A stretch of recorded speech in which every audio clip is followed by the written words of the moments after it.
Bismillah. Assalamualaikum warahmatullahi wabarakatuh. Baiklah, saya akan menjelaskan tentang pembagian fikih, ruang lingkup pembahasan fikih, dan karakteristik fikih. Yang pertama, pembagian fikih, yaitu yang pertama ibadah. Ibadah artinya penyembahan seorang muslim terhadap Allah Subhanahu wa taala yang dilakukan merendahkan diri serendah-rendahnya dan dengan niat yang ikhlas menurut tata cara yang ditentukan oleh agama. Yang kedua, muamalat. Muamalat ialah peraturan agama untuk menjaga hak asasi manusia dalam tukar-menukar barang atau sesuatu yang memberi manfaat dengan cara yang ditentukan agama agar tidak terdapat keterpaksaan dari satu pihak, penipuan, pemalsuan, dan segala penzaliman yang ada kaitannya dengan peredaran harta dalam hidup bermasyarakat. Yang ketiga, munakahat. Munakahat adalah undang-undang perkawinan atau akad yang menghalalkan pergaulan antara seorang laki-laki dan perempuan yang bukan mahramnya untuk mendapatkan kebahagiaan rumah tangga dan menyelesaikan pertikaian yang mungkin terjadi antara keduanya. Pada dasarnya, pernikahan itu diperintahkan oleh agama sesuai dengan ayat Al-Quran surah An-Nisa ayat 3 yang berbunyi, maka kawinlah wanita-wanita kamu senangi, 2, 3, atau 4. Kemudian jika kamu takut tidak dapat berlaku adil, maka kawinlah satu saja. Yang keempat, jinayah. Jinayah ialah perbuatan-perbuatan yang dilarang oleh Allah Subhanahu wa taala dan dilarang oleh agama dan dapat menimbulkan hukuman demi untuk menjaga harta, jiwa, serta hak asasi manusia. Yang berikutnya, penjelasan berikutnya yaitu mazhab fikih. Yang pertama itu adalah mazhab Hanafi. Mazhab ini didirikan oleh Abu Hanifah Nu'man bin Syabit, ulama besar yang dikenal dengan nama Imam Hanafi. Itu terlahir di Kufah, Irak pada 80 Hijriah. Ia adalah seorang fikih keturunan bangsa Persia, kemudian menetap di Irak. Imam Hanafi menimba ilmu fikih kepada Hamad bin Abi Sulaiman. Dasar yang dipakai oleh mazhab Hanafi adalah Al-Quran, Sunnah, dan fatwa sahabat yang merupakan penyampaian. Mazhab ini juga menggunakan qiyas sebagai dasarnya, juga istihsan, yaitu qiyas yang berlawanan dengan nas. Imam Hanafi juga menggunakan ijma', yaitu kesepakatan para mujtahid mengenai suatu kasus hukum pada suatu masa tertentu. Mazhab Hanafi sempat menjadi mazhab resmi dinasti Abbasiyah. Yang kedua, mazhab Maliki. Aliran ini didirikan oleh Malik bin Anas bin Malik bin Abi Amir al-As Bahi atau yang dikenal dengan nama Imam Malik.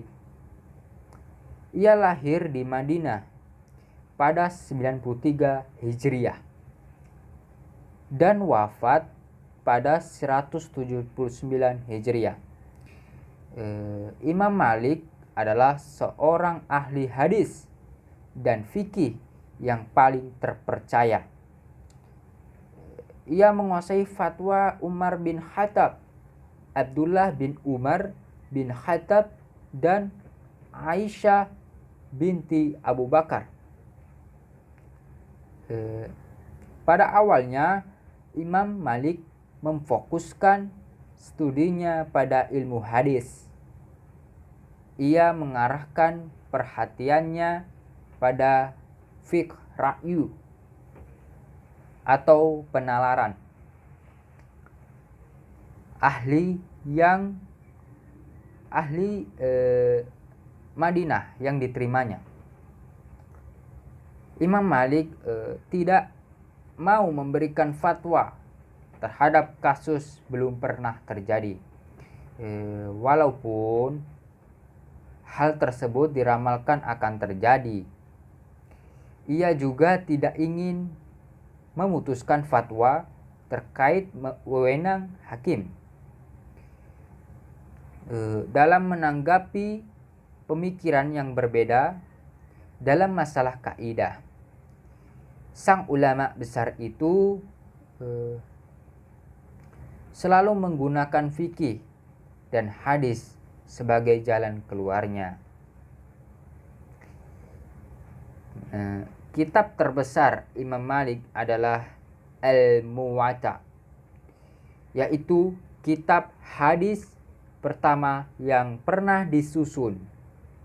Kitab ini berisi hadis-hadis dalam tema fikih yang pernah dibahas Imam Malik, seperti praktik penduduk Madinah, pendapat tabi'in, dan pendapat sahabat tabi'in yang ditemuinya. Yang ketiga, mazhab Syafi'i. Mazhab ini dinamakan sesuai dengan pendirinya, Imam Syafi'i. Nama lengkapnya adalah Abu Abdullah Muhammad bin Idris Asy-Syafi'i. Mazhab ini muncul pada pertengahan abad ke-2 Hijriah. Imam Syafi'i memiliki pemikiran yang khas dan berbeda dibandingkan kedua mazhab terdahulunya. Sumber acuan mazhab ini adalah paham pemikiran Syafi'i yang dimuat dalam kitabnya Ar-Risalah, Ikhtilaf Al-Hadis, dan kitab-kitab lainnya.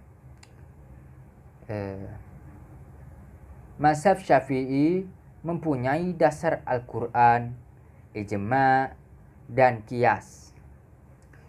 Sunnah yang diambil sebagai dasar adalah sunnah dhaif yang tidak terlalu lemah, tidak bertentangan dengan dalil yang kuat, dan bukan untuk menetapkan yang halal dan haram atau masalah keimanan.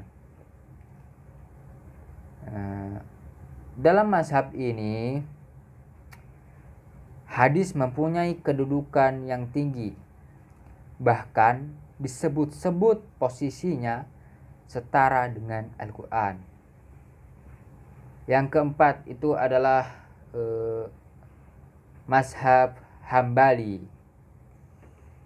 Mazhab besar ini didirikan oleh Ahmad bin Hanbal atau terkenal dengan nama Imam Hanbal.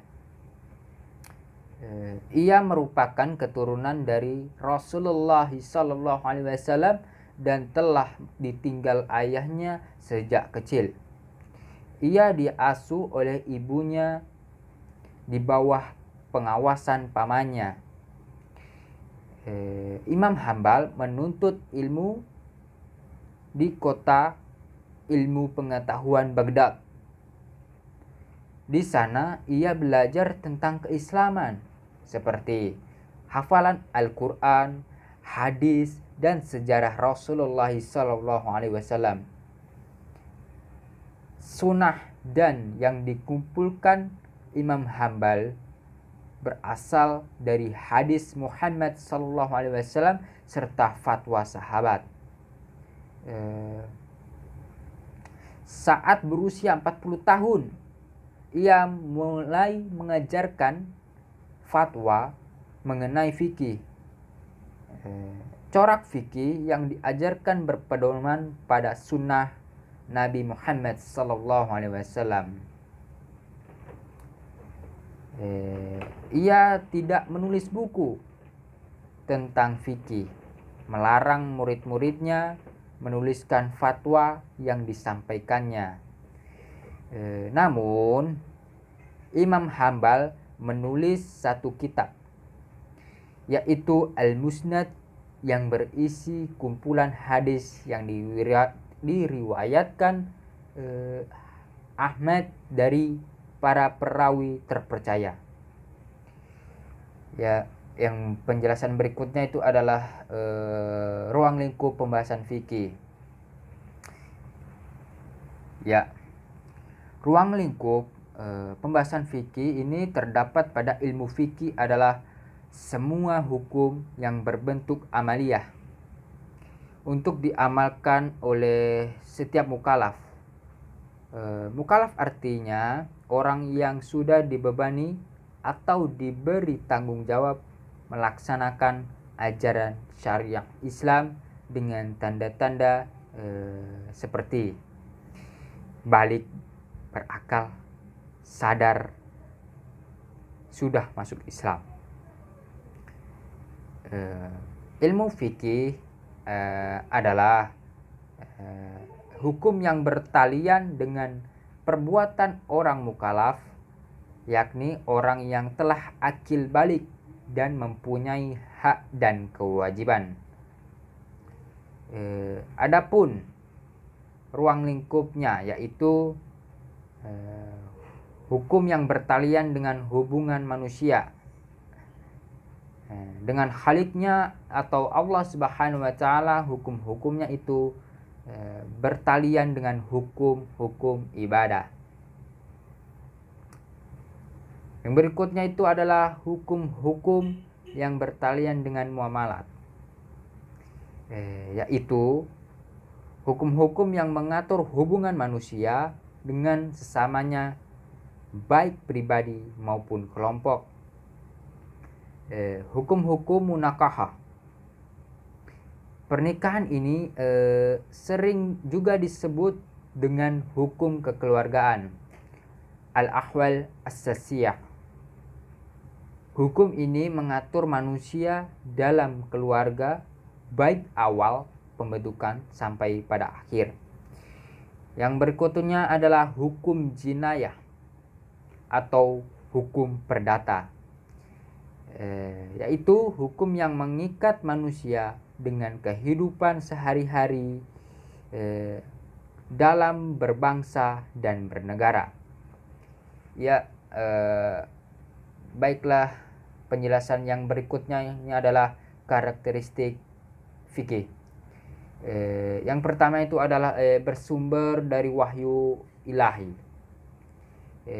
Fikih Islam berbeda dari hukum-hukum positif karena sumbernya adalah wahyu Allah Subhanahu wa taala yang dituangkan dalam Al-Quran dan Sunnah.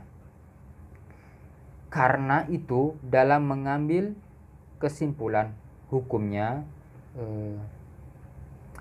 setiap mujtahid terikat secara kuat dengan teks-teks dari kedua rujukan tersebut, yakni Al-Quran dan Sunnah Nabi Muhammad SAW.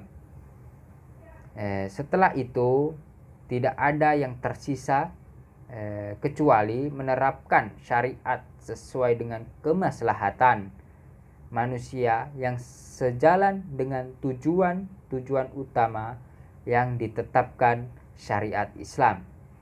Yang berikutnya adalah yang kedua, komprehensif dan memenuhi tuntutan hidup manusia. Fikih Islam berbeda jauh dari hukum-hukum dan undang-undang buatan manusia karena meliputi 3 dimensi: hubungan dalam hidup manusia, hubungan manusia dengan Tuhan, hubungan manusia dengan dirinya sendiri, hubungan manusia dengan masyarakat. Lebih jauh lagi, fikih Islam diperuntukkan bagi kemaslahatan hidup di dunia dan di akhirat. Yang ketiga itu adalah bercorak religius, mengandung sisi halal dan haram. Fikih Islam berbeda dengan undang-undang dan hukum positif dari aspek pemikiran halal dan haram, bahwa setiap perbuatan atau perilaku sipil dan yang terjadi dalam muamalah disifati dengan sisi halal dan haram. Yang keempat itu adalah hubungan fikih Islam dan akhlak. Fikih Islam sangat memperhatikan terpeliharanya keutamaan, kemuliaan, dan keluhuran akhlak. Oleh karena itu, ibadah disyariatkan untuk mensucikan jiwa, menjernihkan hati, dan menjauhkan dari berbagai kemungkaran. Ya, demikian penjelasan tentang pembagian fikih, ruang lingkup pembahasan fikih, dan karakteristik fikih. Ya, sekian, lebih kurangnya saya mohon maaf. Wabillahi taufiq wal hidayah. Wassalamualaikum warahmatullahi wabarakatuh.